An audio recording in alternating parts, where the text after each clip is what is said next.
Hi, I'm Pastor Sami, and I'm so glad you've decided to join me again for another special message about this week's Gospel reading. Before we get into the reading, I want to mention something big that happened in our country this week. This week we had the inauguration of our new president, President Biden.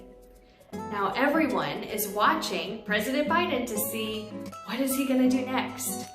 People are watching so closely at the beginning of his presidency because what he does now might be a good indicator of what the next 4 years in our country are going to be like. Is he going to be a good president and it'll be a good 4 years? Or will he be a bad president and it'll be a bad 4 years?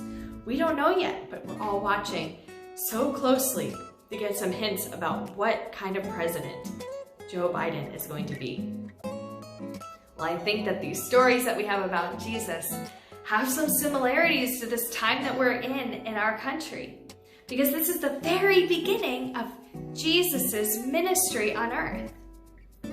So what do we expect Jesus to do? Do we expect that he would do some big miracles to prove who he is and he's so special, or to maybe rent out a big amphitheater and gather a bunch of people and tell them what he's all about? Well, these are the stories we get about Jesus instead. Think about what they tell us about who Jesus is, or what Jesus is going to do, what he's all about. First, in Mark's Gospel, we get Jesus' baptism. Then we hear that Jesus was sent out into the wilderness to be tempted. Then we have this story that we read this week.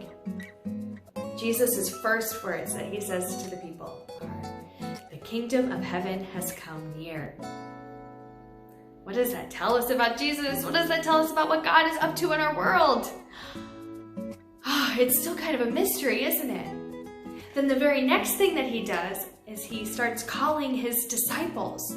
Or like we talked about last week, how he gathers together his team. What does that tell us about Jesus? We know that the people that Jesus gathered together, they weren't the religious experts. They weren't the people who we would have expected. They weren't the ones we knew would do a really good job.